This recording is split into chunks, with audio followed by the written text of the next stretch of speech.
Hey, what up, everybody? It's your boy Darnell, and I want to welcome you to another episode here on AZI TV. Today, we got a special guest all the way from overseas, That's right. coming home for a little bit for the holidays. Please state That's your right. name for him. Winsom C. How you doing, brother? Man, I'm good, man. I appreciate you coming through. Thanks for having me. Man, I'm humbled, man. We got a phone call from this guy, man, and he was referred to me. Man, just hanging out with him majority of the day, man. He's been telling me some good stuff. So, man, before we jump into your story or anything that you do, let the people know where you from and how'd you get here. Appreciate that, man. Originally from San Diego, California. Joined the Air Force in 1998. So I've been serving for 24 years. I am a motivational speaker, radio show host in Okinawa, Japan, and also host with AFN, which is the American Forces Network, when I get back to Japan. And so I'm excited to be here, man. And again, thank you for this opportunity. Hey, man, look, we here. You know That's what I'm saying? Finally. We're here to support, man. I'm super excited. I know things have come up, and to give my condolences on the passing of your friend, man. You know, it's hard out here, but we got to keep each other lifted up. So anytime we can get somebody on the camera just to kind of talk about their story, to uplift people, man, to me it's an incredible thing. So you've been in the Air Force for 20-something years? 24 years. 24 years. Now, when you retiring? This summer. This summer. I retired this summer. So this window with AFN is what they call Skillbridge. Okay. So it's an internship. That's why I can rock this for a little bit. Okay, got you. So I'll be doing the internship, wearing civilian clothes, kind of getting used to the civilian life. Okay, cool. So tell me a little bit about the radio station. Cool, man. I started a few years ago, go back about 4 years, and I was in Kosovo. Okay. I was just like this, another folk show, podcast, before podcast was a thing, right? Yeah. YouTube, and kind of just talking about different topics. Okay. Got the ear of the right person. So those every once in a while became a consistent thing for the folks there on camp. And then that went to, from Kosovo, got to Greenland. I'm going to tell you this story, man. It's a quick story. Yeah, no, you good. I'm walking Thule, Greenland, the northernmost military location in the world, right? So we get over to Thule. It's probably about 560 people on camp. They're taking me on a tour. Community center. I was telling you a story. We got interrupted earlier, bro. I'm sorry. Yeah, nah, you good. I'm walking in through the community center, and to the left of me, there's this room. Lights are off. I asked the question and say, "What's that?" And the lady doing the tour, she said, "Oh, that's the radio station. They haven't done that for a couple of years." Like real humble, right? Like, oh, what? I was like, "Okay, cool." Bam, right? Seeds planted. I leave. I go talk to some folks, and I just rounded up as many people I could that might be interested in starting a radio station in Greenland. Okay. So a few weeks, man, it took meeting after meeting, working with the COM, which is Communication Squadron, redoing the equipment, hardware and software. By a month, we had operational equipment to go. After that, we started training other folks to speak. So we go backwards to go forward. I was doing media relations here in the U.S. before I left. Okay. It's big nerd, comic book news and all that stuff like that, movies. So Comic-Cons. Okay. So fast forward, I'm showing people, hey, when you're on the mic, talk like this, be comfortable. So we're going through training, 10 different people. It was really exciting.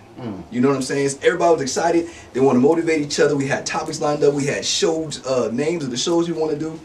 Talk to the boss of the base. Can we do it? We know it's going to be broadcast throughout this region. We want to keep the island motivated. Can we do it? Bam. You present a plan to somebody. Right. You know what I'm saying? Yeah. We've already did the work. All you got to do is sign it. And big shout out to Mafa Kulabadila, because she was the commander at the time who said yes. Wow. And the rest is history. We finished that year. We had the Air Force Chief of Staff, their office was involved. They had the command, I'll put it this way, the Chief Master Sergeant of the Air Force, so our highest enlisted person in the Air Force, was my guest for the very last show I did before I left there. Wow, man, that's incredible, man. At least you got to, chop it up with the highest of the highest. Yes. You know what I'm saying? And so, what does this radio station mean to you? So Positive Vibes, it means so much to me, man. It was an opportunity throughout those years and now to pretty much speak life into people. Okay. And we talk about the pillars, but I was telling you before, mental, spiritual, physical, social. Mental health, self-care, and all those things that people kind of take for granted, or until it's something that's an emergency, they don't really take care of themselves. Right. Practicing, teaching that stuff, having guests that are experts on it. So every time I have someone come in, they're a subject matter expert. Hey, Today we're going to talk about mindfulness. Okay. Today we're going to talk about self-care. Today we're going to talk about, we just did a really cool one with one of our doctor friends back there. Today we're going to talk about manipulation and dark psychology. You know what I'm saying? Wow. Which goes into commercial, politics, religion. It was deep, man. Wow. So those are the kind of things to educate, open eyes, and then also allow people to see a different perspective from what they see. And everybody got a podcast right now. Everybody. I mean, it was a thing to do because you was at home and you didn't have nothing to do, and so I feel like Facebook Live like shot up like crazy. You know what I'm saying? So I mean, which is incredible, man. Like, you know, just the opportunities that you get overseas, man. Tell us a little bit about your experience over there. Like, what do you experience over there that you don't experience here? The world over there is completely different. To perspective, imagine this. Everything that the folks who we've been around, from Europe to, I'll tell you different countries, Australia, Europe, Kosovo, Japan, Philippines, all these places, everything that they see of the United States is based on what? TV. Based on what they're seeing on TV. Gotcha. Videos, commercials, movies. So when we take a step back and look at what we're putting out, that's what everyone in the world thinks of us, right? So for the longest time, if you think back in the day, everybody was John Wayne, right? John Wayne was on TV, so they thought we're all like cowboys out here, right? So nowadays, you look at shows that we really push, like, say, for example, Power. Being an African-American male overseas, music videos, or female overseas, music videos, shows that show drama, other countries, that's what they see, that's what they expect. Gotcha. So you go out and it's fun because you get to re-educate. Hey, what you see on TV isn't what everything is. Right. Gotcha. There's people out here grinding. There's normal life. Gotcha. Not everything's a storyline, right? And we all have stories, and trying to connect people, connect the dots. You know, the last 4 years, the previous presidency, so many questions from other countries about how we felt, how we thought. A couple things we can't answer as military, right? Right. Can't say anything to us. So you might have your own opinion. Right. You want to say a lot, but you're representing your country. You're speaking to your service, right? Right. So you got to be careful about how you answer questions. You got to be careful about how you engage. You still be caring. You can still be kind, and you can say that. Hey, I would love to speak on that, but I can't. Okay. A lot of growth. a lot. I mean, and I know, you know, you being military, and I don't ever want to disrespect your position, because then there's a lot of good brothers, you know, and whether you're Caucasian, Black, Puerto Rican, doesn't matter.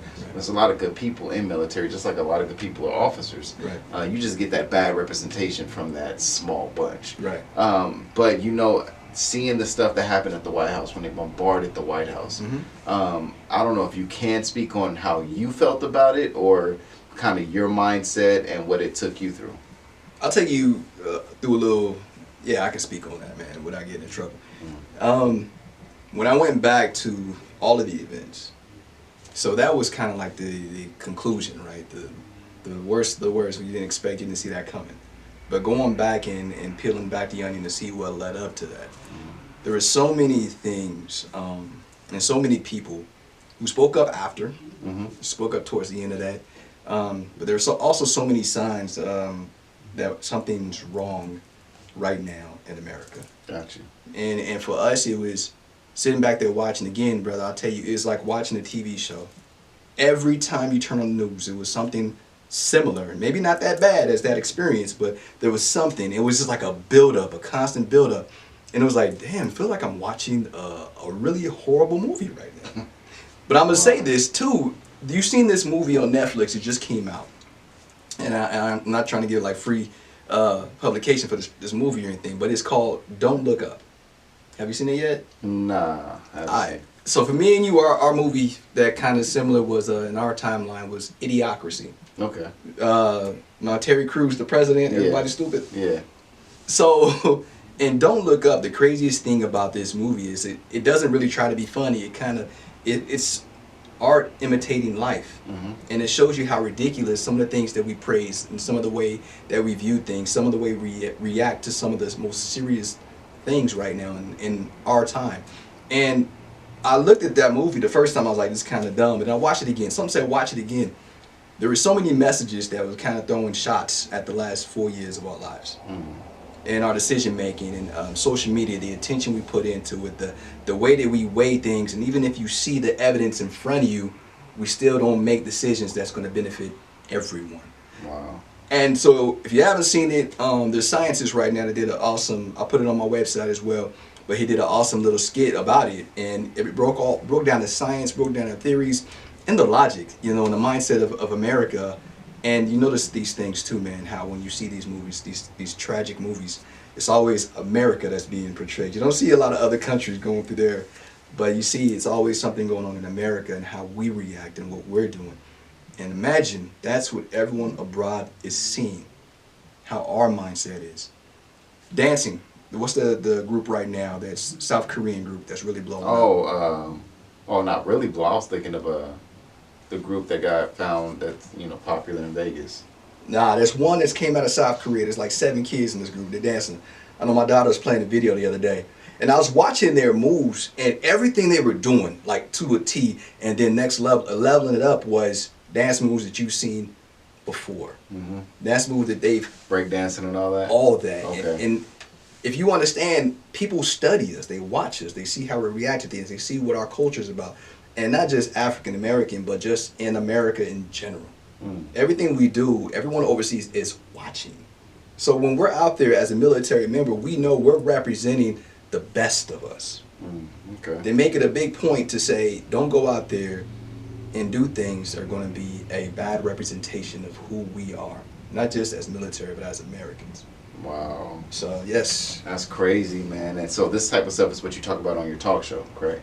On your radio show. I respect it, yeah, both. Okay, both. Yeah. Okay. So I get, I'm blessed with and grateful for opportunities to teach as well. Okay. So I go out to different units and different classrooms from elementary school all the way up to colleges, man. I just did a dental team about a month ago. Oh, wow. And they were talking about self-care. Okay. So the biggest thing for me was 1,440 minutes in a day. How many do you give yourself? So it's important to me to give myself some time, right?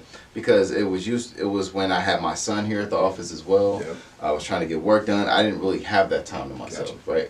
But it's important to me whether I take an hour out of my day, hour and a half, I go hit the gym. Nice. You know what I mean? I'll sit here or do whatever. I just need that that time, that moment, that second, just to, you know, just for me. There it is. You know what I mean? And a lot of people don't realize that, you know, or take advantage of that. Right. So imagine that. You just said that a lot of people, some people don't realize the importance of doing that for themselves. At least, and we say this, we don't throw out there, take 30 minutes, an hour and a half. We say, start with 15 minutes. Right. You know what I mean? Build up on that. So 15 minutes, you know you can build that in. So how do you get from 15 to 30? How do you get from 30 to 45? And then you build on it till you can get that hour and 45 or hour and a half in. And those are the things we talk about in class, man. So from example, physical self-care, working out, you mentioned that. Mental, you can go through and you can sit through these storms by yourself, but at what point in time do you say, time out, I need to sit down a professional so I can get through this fog that I'm dealing with, sort thing and prioritize my life to where I can move forward. What did Dr. King say, right? He said, if you can't fly, then run. If you can't run, then walk. If you can't walk, then crawl. But whatever you do, keep moving forward. And that's exactly what we teach people. You got to move forward. And you got to understand it starts with you. We talk about love. We were just joking about marriage and relationships, right? But the thing is, if you don't love yourself, right, you don't love yourself enough to take care of yourself, you don't love yourself enough to be comfortable with you when you're alone, how you gonna love anyone or anything else? Man, that's so crazy because, man, I was actually in a relationship, in a previous relationship with somebody like that, who didn't love themselves, right, but proclaimed to love me. There it is. But love was never in her actions. There it is, because she didn't know what love meant. Precise. So whenever you corrected the person, got on the person's case, you know what I mean? She never wanted to hear about her mistakes, or she never wanted to see her. Right. You feel what I'm saying? So to me, and just to let y'all know, mental health within a black community is big because nobody taught us how to deal with our problems. Nobody taught us how to face our situations. Nobody taught us how to face our circumstances.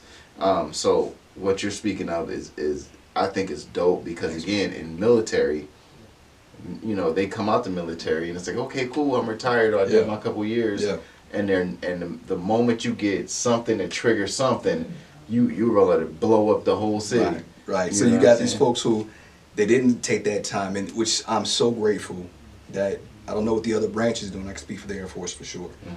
That we're training people to take themselves seriously, Gotcha. to love themselves again.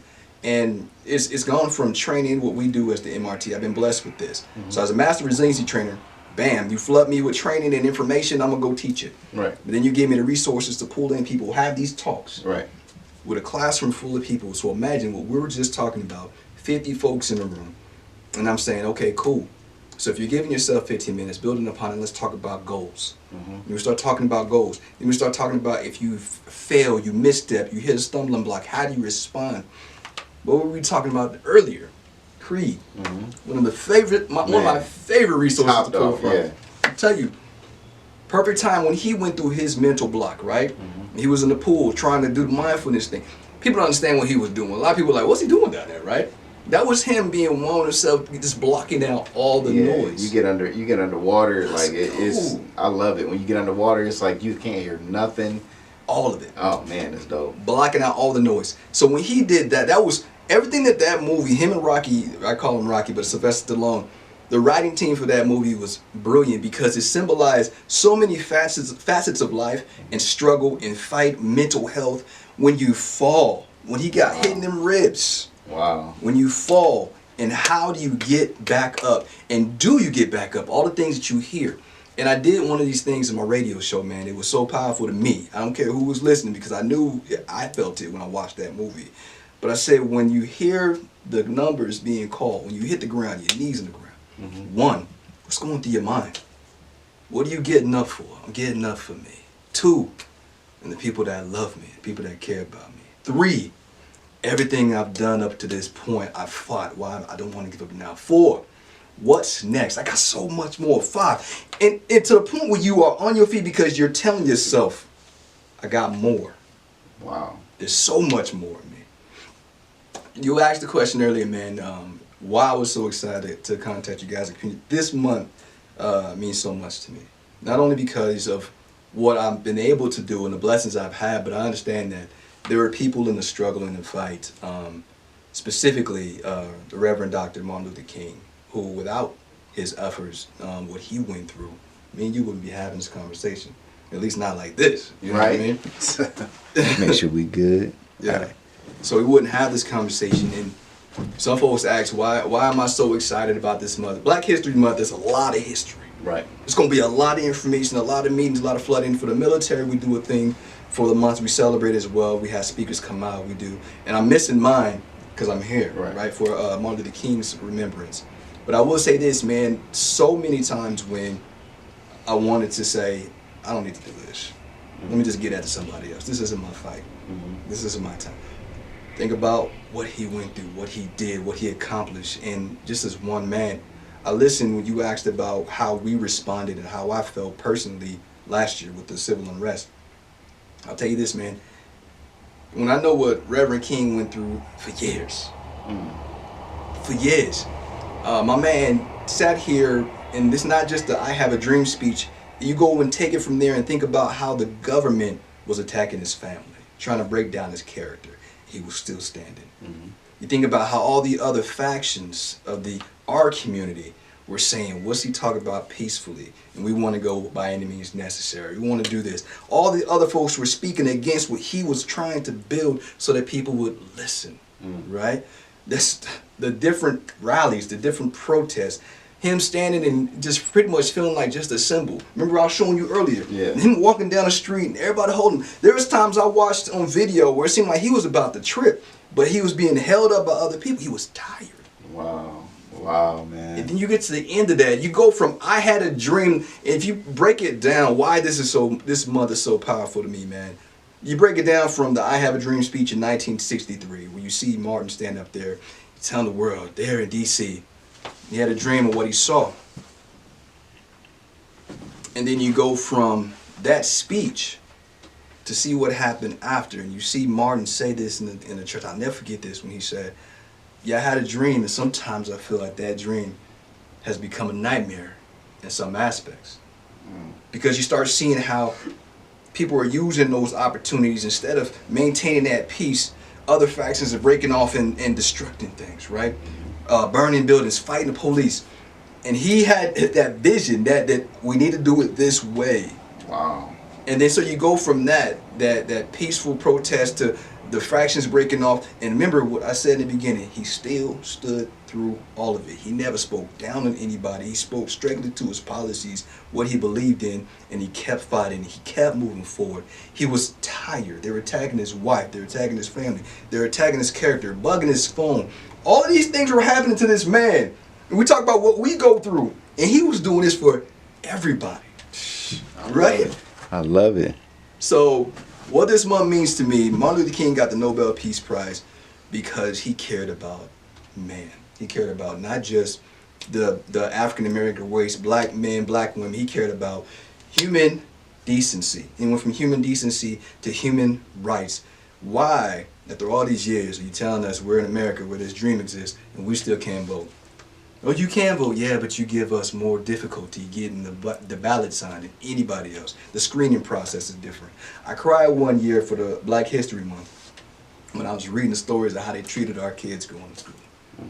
How we couldn't even go to school with the other little kid. I pictured, and you can see it. If you picture your baby going to school and before they even walk in the front door, they're getting spit on or getting called the N-word. Wow. Or getting shut. Your baby. Now, when you do that, when you picture your baby going through that, it makes you angry. Mm-hmm. It makes you sad. And that's every time I speak, and I speak on it, I do that. I channel, what if I was there? What if my kids were there? What if my family was there? And remember, in 1963, those 10-year-olds, how old are they now? About 70? 70, yeah. It's somebody's granddad. Wonder why everything we saw in 2020 happened. Guess what? Those same kids that was holding signs, yelling the N-word, they somebody's grandparents now. And they got to look back at that. And they got to see it. And either they change their ways after the movement and the progress, or they maintain their stance and they channel that down to the generation after them. Where it was broken, if it's ever broken, we don't know. We just see what we see on the news now. We see the little glimpses of it's still there. It's still ugly. But what Martin said on the end, and this is why as one person in Japan overseas, active duty finishing up, I haven't stopped moving, I haven't stopped taking care of people and taking opportunities like this, is because he said it in one of his last speeches before he got shot. He said, I may not see it. Mm-hmm. I may not see the progress, I may not see, but I've had a vision of what it's like on the mountaintop. Remember that? Mm-hmm. I know we're going to get there. We may not be there now. And to know that his heart and his vision was for everybody around him, not just him, not just there, not just that moment, but he saw a future that we live in right now. The future where we can have a podcast, all black podcast, and send it to anybody in the world. Man, look, I can sit here and talk to this man all day long about all this stuff, man. You have no idea. But look, we're going to be building a partnership, you know, even when he goes back to Japan. You're going to hear about the informant out there, and then you're going to hear about the positive vibes. Positive vibes out here. So, again, if people want to connect with you, talk to you, build with you, grow with you, how would they be able to do it? I appreciate that, man. So, positivevibesradioshow.com. So, if you got the internet anywhere, make sure you type it all in there. Positivevibesradioshow.com. Has all my contact information, booking, teaching, all the courses I teach are all available out there. So, I look forward to hearing back from somebody, and I'm here for a few more weeks, and then we can do it virtually when I'm in Japan. He knows how to reach. Yeah, man. So look, we're going to be building, man. This ain't the only time you guys are going to see him. We got the Martin Luther King Fest happening. We have great things happening. I want you guys to applaud this man. Give this man his flowers because he's doing great things. I want y'all to stay connected with him. Facebook, Instagram, YouTube, all of the above, man. You can definitely look him up on our social media, Arizona Informant, on all social media platforms, and also on our YouTube channel, which is Arizona Informant TV.